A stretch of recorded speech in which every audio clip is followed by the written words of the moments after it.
আসসালামু আলাইকুম সুপ্রিয় শিক্ষার্থী বন্ধুরা, আমি জুয়েল স্যার, পরিচালক read BCS prime job care, যেটা বরিশাল বিএম কলেজের পশ্চিম পাশে বৈদ্যপাড়াতে অবস্থিত।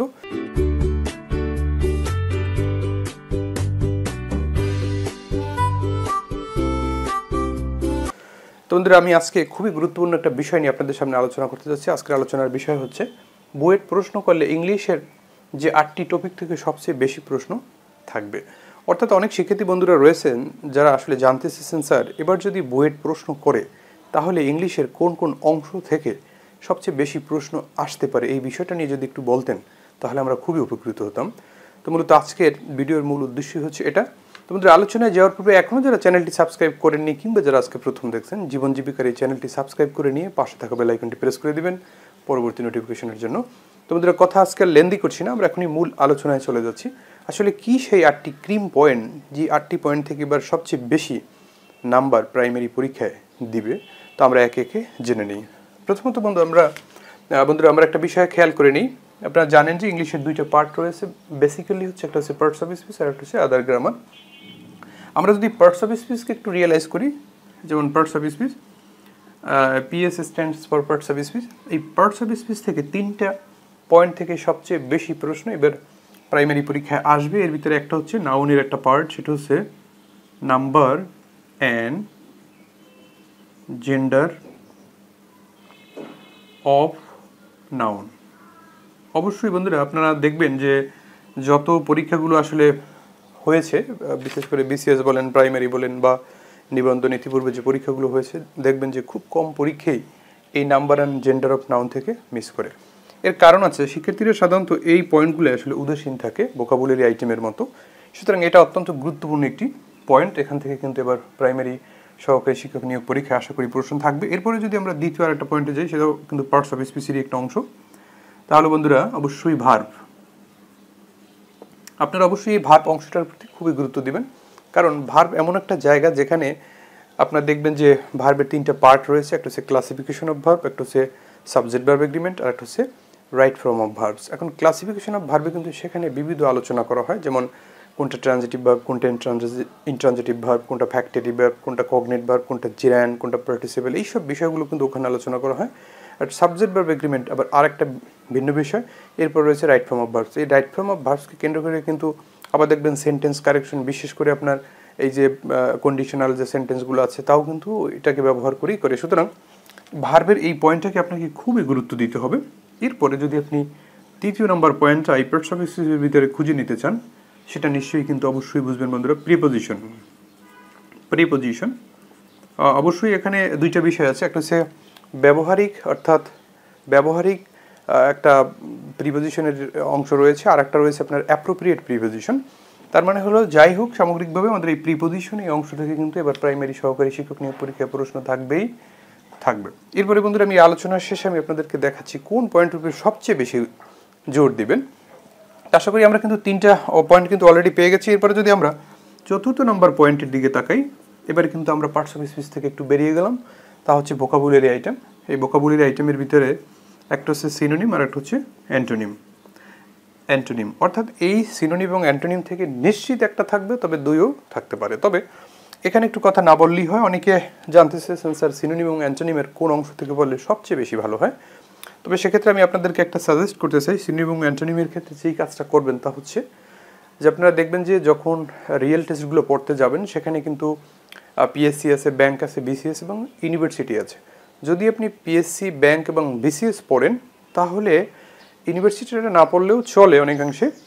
তবে যদি আপনি চান যে এই 3টাকে বাদ দিয়ে আপনি ইউনিভার্সিটি কোশ্চেনটা সলভ করবেন, সেটা করতে পারেন। শুধু সেটা করলেই হবে, কারণ হচ্ছে ইউনিভার্সিটি কোশ্চেনে ওখানে অর্থাৎ এমসিকিউর পরিমাণ অনেক বেশি। তার মানে হলো ব্যাংক, বিসিএস এবং পিএসসিতে যা আছে সবগুলোই কিন্তু ওটার ভিতরে খুঁজে পাবেন। সুতরাং ওই অংশটা পড়লেও হবে। আর যদি হাতে সময় থাকে, প্রস্তুতি ভালো থাকে বা আপনি লোড নিতে পারেন, তাহলে কিন্তু আপনি সব বিষয়গুলোকে রিভিশন দেওয়া কিন্তু আপনার জন্য মঙ্গলজনক হবে।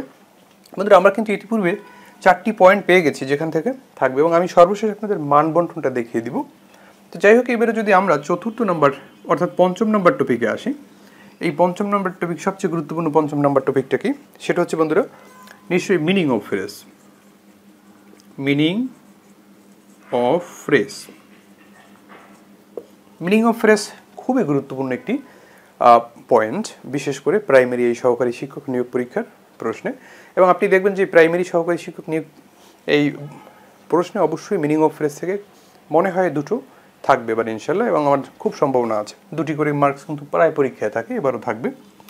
এরপরে বন্ধুরা আমরা যদি 4 এখানে গেছে 5 এবং 6 নম্বর টপিকটা যদি আমরা একটু খেয়াল করি, সেটা হচ্ছে অ্যানালজি। অবশ্যই এই অ্যানালজি অংশটা কি পড়বেন বন্ধুরা, একটা বিষয় খেয়াল করবেন, বর্তমান সময় ইংলিশের যে অংশটা বেশি ফলো করে তা হচ্ছে কিন্তু ভোকাবুলারি পার্ট। আর প্রশ্নকর্তারা জানে যে শিক্ষার্থীরা বেশি উইক কিন্তু এই ভোকাবুলারি পার্টে, সুতরাং you have to keep focusing on understanding vocabulary, it is very important for you all, এই বিষয়টা খেয়াল করবেন। এরপরে আমরা যদি 7 নম্বর পয়েন্টে যাই, যে 7 নম্বর সেই পয়েন্টটি কি, যেটা খুবই গুরুত্বপূর্ণ একটি ব্যাপার, তা হচ্ছে বন্ধুরা ট্রান্সলেশন।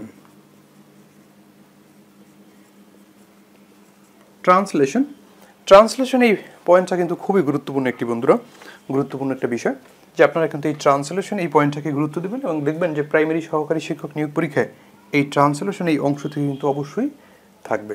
আর সর্বশেষ যে 8ম যে পয়েন্টটা, তা হচ্ছে খেয়াল করুন সেন্টেন্স কারেকশন। এবং আমি সবসময় বলি যে সবচেয়ে গুরুত্বপূর্ণ যদি থেকে থাকে কিছু, সেটা যে কোনো চাকরির পরীক্ষার ক্ষেত্রে, তা হচ্ছে কিন্তু এই সেন্টেন্স কারেকশন। দেখবেন বন্ধুরা এই সেন্টেন্স কারেকশন এখান থেকে কিন্তু এবার একবারে যদি কম আসে তাহলে 3, মোটামুটি আসলে 4, আর সর্বাপেক্ষা হলো 5। সেন্টেন্স কারেকশন সম্পর্কে অবশ্যই আপনারা অবগত আছেন যে সাধারণত পরীক্ষার ক্ষেত্রে বলে নিচের কোন বাক্যটি কারেক্ট। এবং সেন্টেন্স কারেকশন বলতে কোনো গ্রামার নেই, মূলত হলো আপনি যখন গ্রামারে ভালো ধারণা পোষণ করবেন না, তখন এই সেন্টেন্স কারেকশন নামে আরেকটা গ্রামারের উৎপত্তি হয়। বন্ধুরা আশা করি বিষয়টি বুঝতে পেরেছেন, খুবই গুরুত্বপূর্ণ 8টি পয়েন্ট, যা এবার প্রাইমারি সহকারী শিক্ষক নিয়োগ পরীক্ষায় অবশ্যই থাকবে। আমি এবার আপনাদের একটু মান বন্টন দেখিয়ে দিচ্ছি। নাম্বার অ্যান্ড জেন্ডার থেকে কিন্তু 1টি মার্কস নিশ্চিত থাকবে, এবং এই ভার্ব থেকে কিন্তু এখান থেকে কমপক্ষে 2টি থাকবে, 3টিও থাকতে পারে। এখন এই ভার্ব বলতে আমি শুধু রাইট ফর্ম অফ ভার্বসকে বুঝাই নিই, সেন্টেন্স কারেকশন এবং আদার যে কন্ডিশনালের মধ্যেও কিন্তু এটা টেনে নিয়ে যাবে। প্রিপোজিশন থেকে কিন্তু দুটো থাকার সম্ভাবনা খুবই বেশি, তা কিন্তু একটা সেন্টেন্স কারেকশনের মধ্যে নিয়ে যাবে। সিনোনিম অ্যান্টোনিম থেকে নিশ্চিত 1 থাকবে, তবে 2 থাকার সম্ভাবনাও কিন্তু প্রবল। এরপরে মিনিং অফ ফ্রেজ থেকে বন্ধুরা অবশ্যই 2টি মার্কস থাকবে। এরপরে যদি আমরা অ্যানালজি দেখি, অ্যানালজি 1 বা 2টি এরকম একটা মার্কস কিন্তু অবশ্যই এখান থেকে থাকবে, কারণ অ্যানালজিটাই কিন্তু শিক্ষার্থীরা অনেক অংশেই দুর্বল। অ্যানালজি হচ্ছে আসলে সম্পর্ক, দুটো করে জোড়ায় জোড়ায় শব্দ থাকে, একটা শব্দের সাথে আরেকটা শব্দের কী সম্পর্ক আছে সেটাকে নির্ণয় করে পরে আপনাকে কিন্তু সলভ করতে হয়, সেক্ষেত্রে কিন্তু অর্থ জানাটাও কিন্তু একটা জরুরি ব্যাপার। এবার সর্বশেষ সেখানে যে আপনার ট্রান্সলেশন দেখতে পাচ্ছেন, সেখান থেকে কিন্তু 1টি নাম্বার কিন্তু নিশ্চিত আসবে। এবং সর্বশেষ আমি সেন্টেন্স কারেকশন তো এখানে উল্লেখ করেই দিয়েছি, 3, 4 এবং 5। আশা করি বন্ধুরা বুঝতে পেরেছেন যে ইংলিশের কোন অংশগুলো দিয়ে এবার প্রাইমারি সহকারী শিক্ষক নিয়োগ পরীক্ষায় সবচেয়ে বেশি প্রশ্ন থাকবে। যদি বন্ধুরা ভিডিওটি ভালো লেগে থাকে, লাইক, কমেন্ট, শেয়ার এবং সাবস্ক্রাইব করে আমাদের চ্যানেল রিড জব এজু চ্যানেলের পাশেই থাকবেন। বন্ধুরা অবশ্যই এই ভিডিওটিকে অবশ্যই কপি করে আপনাদের টাইম লাইনে ছড়িয়ে দেবেন, জুয়েল স্যারকে ভালোবাসার একটা নিদর্শন হিসাবে। তো বন্ধুরা আজকে পর্যন্ত ভালো থাকবেন, আল্লাহ হাফেজ।